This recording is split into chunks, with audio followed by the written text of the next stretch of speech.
Hello students, या आधीच्या व्हिडिओमध्ये आपण मेन्स्ट्रुअल सायकल जे आहे ती स्टडी करत होतो. मेन्स्ट्रुअल सायकल स्टडी करताना तुम्हाला तिचे मेन कोणकोणते पॉईंट लक्षात ठेवायचे. First, definition of menstrual cycle. Second, hormones involved in menstrual cycle.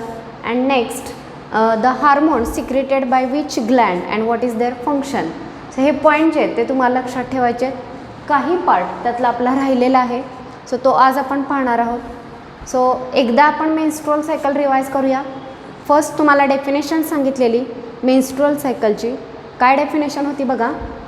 Female reproductive system undergoes some changes at puberty and those changes repeat at the interval of 28 to 30 days and these repetitive changes are called as menstrual cycle. So female reproductive सिस्टीममध्ये puberty पिरियडपासून काही changes व्हायला सुरुवात होते आणि ते जे changes आहेत ते चेंजेस 28 to 30 days नंतर पुन्हा रिपीट होतं. याला आपण म्हणतो मेन्स्ट्रुअल सायकल. सो ही जी मेन्स्ट्रुअल सायकल आहे हिचा कंट्रोल किंवा हिचं रेग्युलेशन 4 हार्मोन्स करतात. त्यात फर्स्ट हार्मोन तुम्हाला सांगितलं होता फॉलिकल स्टिम्युलेटिंग हार्मोन. सेकंड सांगितला होता ल्युटिनायझिंग हार्मोन. नेक्स्ट थर्ड आपण बघितला इस्ट्रोजन अँड प्रोजेस्टेरॉन. जर तुम्हाला सिक्वेन्सनी आठवत असेल तर first hormone that is follicle stimulating hormone, it is secreted by pituitary Gland. Pituitary Gland हा हार्मोन सिक्रेट करते. मग या हार्मोनमुळे काय होतं.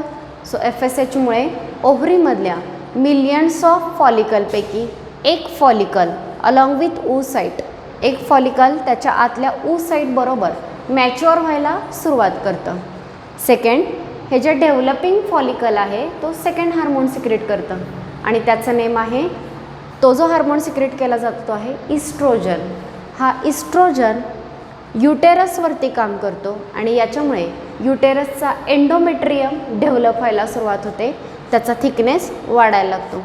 मीनव्हाईल हे फॉलिकल जेव्हा डेव्हलप होतं त्यावेळी pituitary gland next hormone secrete करते, ज्याचं नेम आहे ल्युटिनायझिंग हार्मोन. या ल्युटिनायझिंग हार्मोनमुळे डेव्हलप झालेलं फॉलिकल बस्ट होतं आणि त्याच्यामधला oocyte रिलीज केला जातो. याच प्रोसेसला ओव्ह्युलेशन असं सुद्धा म्हटलं जातं. सो ओव्ह्युलेशन होतं आणि एग रिलीज होतो, तो ओव्हिडक्टमध्ये एंटर करतो हे आपल्याला माहिती आहे. पण एग रिलीज झाल्यानंतर जे राहिलेलं फॉलिकल आहे ते फॉलिकल कॉर्पस ल्युटियममध्ये कन्वर्ट होतं किंवा त्याच्यापासून कॉर्पस ल्युटियम फॉर्म होतं आणि कॉर्पस ल्युटियम जो आहे तो last hormone that is progesterone secrete करण्याचं काम करतो. हा जो प्रोजेस्टेरॉन आहे या प्रोजेस्टेरॉनमुळे एंडोमेट्रियल ग्लँड युटेरसच्या लायनिंगमध्ये असणाऱ्या एंडोमेट्रियल ग्लँड त्यांचं सिक्रेशन सिक्रेट करतात. सो हे आपण 4 हार्मोन स्टडी केले. लास्ट तुम्हाला एक पॉईंट सांगितला, जो oocyte रिलीज केलेला हा oocyte 24 hours अलाइव्ह राहतो स्पर्मसाठी. जर त्या वेळेत स्पर्म आला आणि oocyte तो एग जर फर्टिलाइज झाला तर त्याच्यापासून झायगोट डेव्हलप होईल आणि एम्ब्रिओ फॉर्म होईल. पण जर 24 तासात एग फर्टिलाइज झाला नाही तर तो जो एग आहे तो किल केला जातो, डिजनरेट केला जातो. याशिवाय एंडोमेट्रियमचा थिकनेस जो वाढवला होता तो सुद्धा डिजनरेट होतो. मग एग का किल होतो किंवा एंडोमेट्रियमचा थिकनेस डिजनरेट का होतो तर बघा, 24 तासात एग फर्टिलाइज नाही झाला तर तो जो कॉर्पस ल्युटियम होता तो कॉर्पस अल्बिकन्समध्ये ट्रान्सफॉर्म होतो. एकदा कॉर्पस अल्बिकन्स फॉर्म झाला की प्रोजेस्टेरॉन आणि इस्ट्रोजन दोन्हीही हार्मोन सिक्रेट होत नाहीत आणि त्यामुळे दोन्हीही हार्मोन सिक्रेट न झाल्यामुळे एंडोमेट्रियमचा थिकनेस मेंटेन राहत नाही, त्याला डिजनरेट केलं जातं. oocyteला त्या एगला किल केलं जातं आणि ब्लड आणि म्युकस बरोबर हे बॉडीच्या बाहेर रिलीज केलं जातं आणि यालाच आपण मेन्स्ट्रुएशन असं म्हणतो, ज्याच्यामध्ये कंटिन्युअस ब्लिडिंग होतं. सो हे आपण बघितली मेन्स्ट्रुअल सायकल. सो याचा जो राहिलेला पार्ट आहे तो काय आहे बघा. ही जी मेन्स्ट्रुअल सायकल आहे ती फिमेलमध्ये किती दिवस रिपीट होत राहणार आहे, जोपर्यंत तो एग फर्टिलाइज होत नाही तोपर्यंत. So menstrual cycle is repeated till egg is not fertilized. So जोपर्यंत एग फर्टिलाइज होत नाही तोपर्यंत ही मेन्स्ट्रुअल सायकल फिमेलमध्ये रिपीट होत राहणार आहे. पण समजा जर एग फर्टिलाइज झाला म्हणजे एग आणि स्पर्म जर फ्यूज झालं आणि झायगोट तयार झाले तर ही मेन्स्ट्रुअल सायकल जी आहे ती स्टॉप होते. आणि किती दिवस स्टॉप होते तर बघा, when egg is fertilised and embryo is form. So if embryo is form, menstrual cycle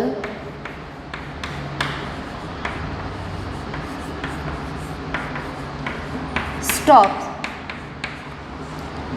till parturition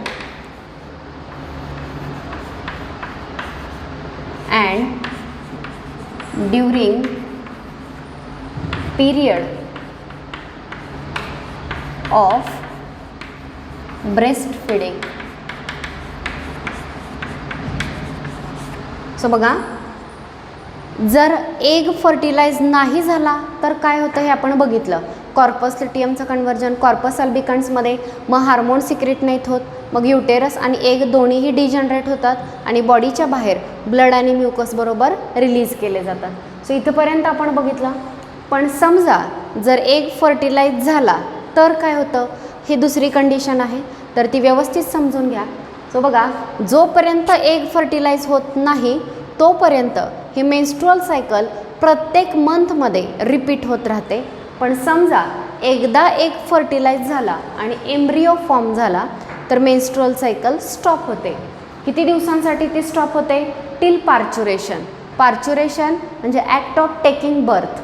जोपर्यंत त्या फिटसची बर्थ होत नाही तोपर्यंत, आणि फिटसला बर्थ दिल्यानंतर जोपर्यंत ब्रेस्ट फीडिंग सुरू आहे, जोपर्यंत त्या फिटसला मिल्क दिलं जातं आहे मदरकडून, तोपर्यंत ती जी मेन्स्ट्रुअल सायकल आहे ती रिपीट होत नाही, ती स्टॉप होते. सो हा जो पॉईंट आहे तो व्यवस्थित लक्षात ठेवा. सो इथं आज आपण मेन्स्ट्रुअल सायकल जी आहे ती कंप्लीट केलेली आहे. या मेन्स्ट्रुअल सायकलनंतर नेक्स्ट आपण स्टार्ट करणार आहोत ते म्हणजे reproduction and modern technology. So next point is reproduction and modern technology.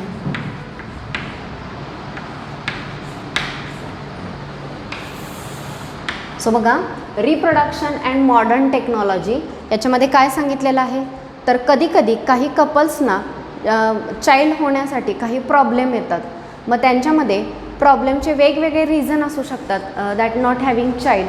मग आता याचे जे रिझन्स आहेत ते रिझन्स काय काय असतात हे आपण पाहणार आहोत. सो बघा, sometime couples cannot have child.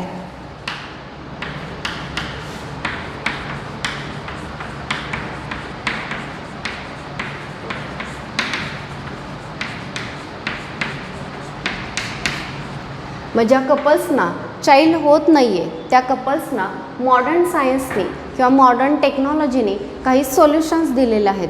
पण ते सोल्युशन किंवा जर काही प्रॉब्लेम असेल तर आपण त्याच्यावरती काय उपाय करू शकतो हे पाहण्याआधी रिप्रोडक्टिव्ह सिस्टीमशी रिलेटेड प्रॉब्लेम काय असतात की ज्याच्यामुळे चाइल्ड होत नाही, तर ते प्रॉब्लेम सगळ्यात पहिल्यांदा आपण पाहणार आहोत. सो बघा, sometimes some couples cannot have child due to some reasons. So what are those reasons? See, reasons are different in woman and in man.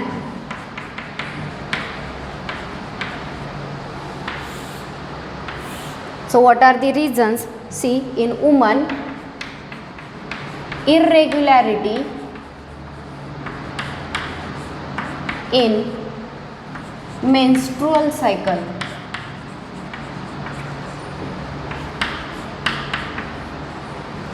वुमन्समध्ये first reason सांगितलेलं आहे इररेग्युलॅरिटी in menstrual cycle.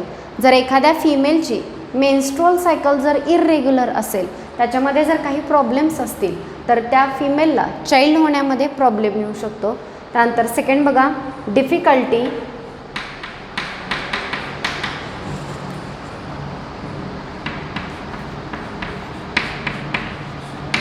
In production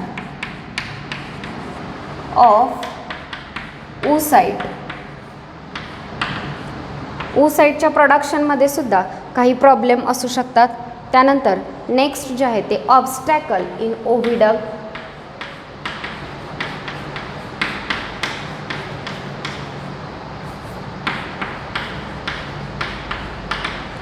and last is difficulty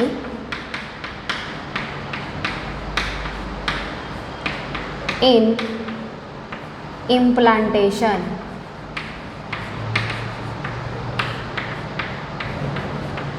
so वुमनमध्ये काय काय problem असू शकतात की ज्याच्यामुळे child होण्यासाठी डिफिकल्टी होऊ शकते.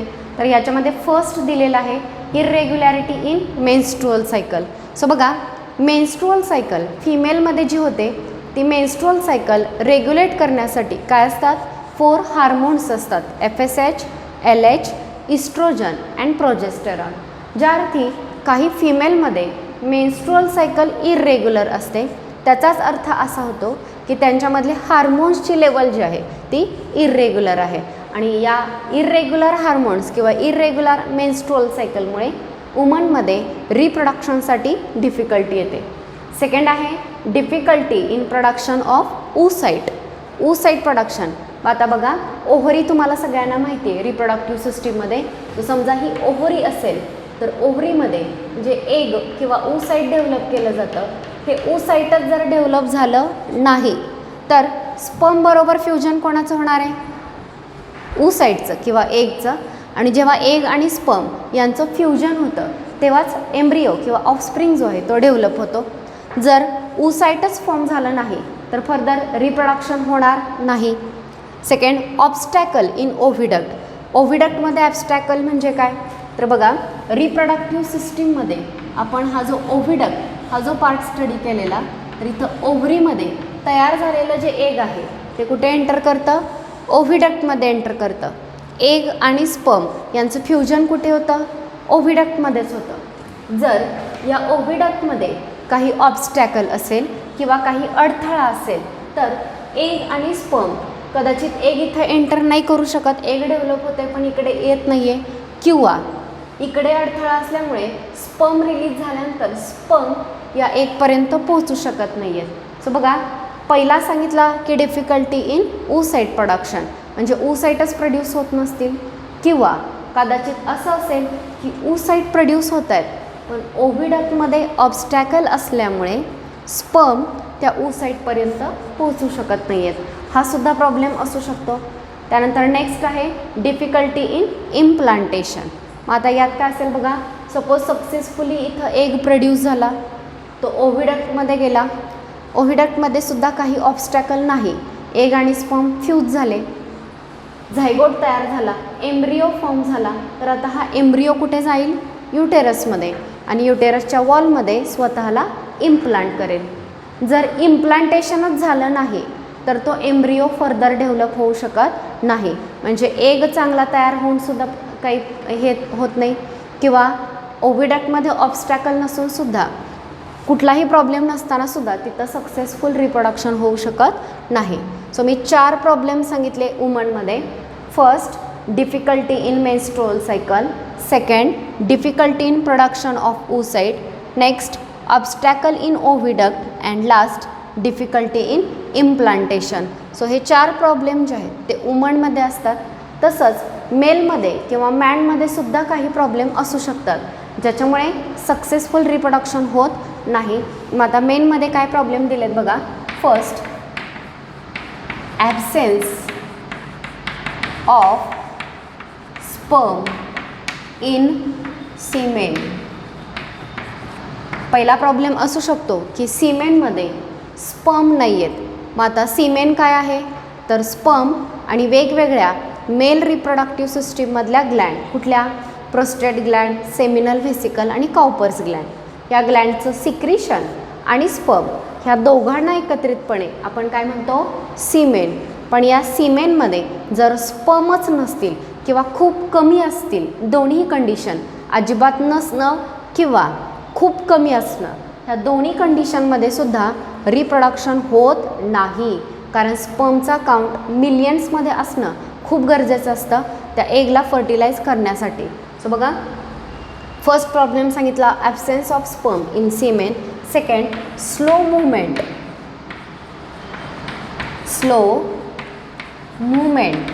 Of sperm. सीमेनमध्ये जो स्पर्म आहे ह्या स्पर्मची मूवमेंट जर स्लो असेल तर स्लो मूवमेंटमुळे तो जास्त डिस्टन्स ट्रॅव्हल नाही करू शकणार. आणि जर जास्त डिस्टन्स ट्रॅव्हल, कारण स्पर्मला 6.5 मीटर एवढं डिस्टन्स मेल रिप्रोडक्टिव्ह सिस्टीममध्येच ट्रॅव्हल करायचं आहे आणि तिथून पुढे फिमेल रिप्रोडक्टिव्ह सिस्टीममध्ये सुद्धा बरंच डिस्टन्स ट्रॅव्हल करावं लागतं. तर बघा, जर ह्या स्पर्मची मूवमेंट स्लो असेल तर तेवढं डिस्टन्स ट्रॅव्हल करू शकत नाही आणि सक्सेसफुली एगला फर्टिलाइज करू शकत नाही. आणि लास्ट आहे anomalies in sperm. Anomalies in sperm. So बघा, रिप्रोडक्शन अँड मॉडर्न टेक्नॉलॉजी याच्यामध्ये सांगितलं की some couples cannot have child and those couple cannot have child due to some reasons. So what are the reasons in woman and what are the reasons in man that we learn. So काही कपल्सना child होऊ शकत नाही आणि child न होण्याचे reason फिमेलमध्येही असू शकतात आणि मेलमध्ये सुद्धा असू शकतात. सो फिमेलमधले 4 रिझन सांगितले. First, irregular menstrual cycle. Second, difficulty in production of oocyte. Next, obstacle in oviduct. And last, difficulty in implantation. Next, मॅनमध्ये सुद्धा काही डिफिकल्टीज असू शकतात. त्यात फर्स्ट सांगितलं absence of sperm in semen. Second, slow movement of sperm. And last, anomalies in sperm. So यापैकी कोणतंही reason असेल तरीसुद्धा रिप्रोडक्शन होऊ शकत नाही.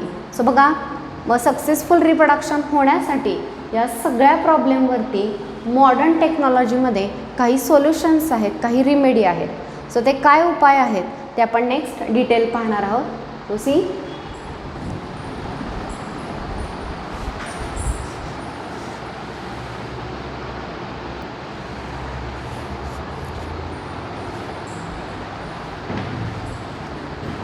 सो बघा, रिप्रोडक्शन अँड मॉडर्न टेक्नॉलॉजी यात आपण बघितलं की काही कपल्सना चाइल्ड होऊ शकत नाही आणि त्याचे मेल आणि फिमेल यांच्यामध्ये वेगवेगळे रिझन्स आहेत. व या रिझन्सवरती मॉडर्न टेक्नॉलॉजीमध्ये काही उपाय आहेत किंवा सोल्युशन आहेत. व ते सोल्युशन काय आहेत बघा, त्यातलं फर्स्ट दिलेलं आहे इन व्हिट्रो फर्टिलायझेशन.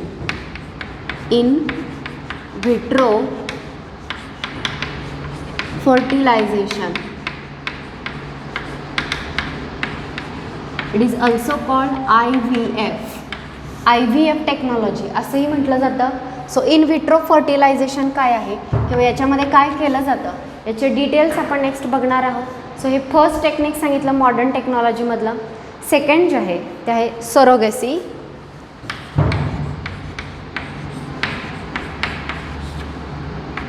आणि लास्ट जे दिलेलं आहे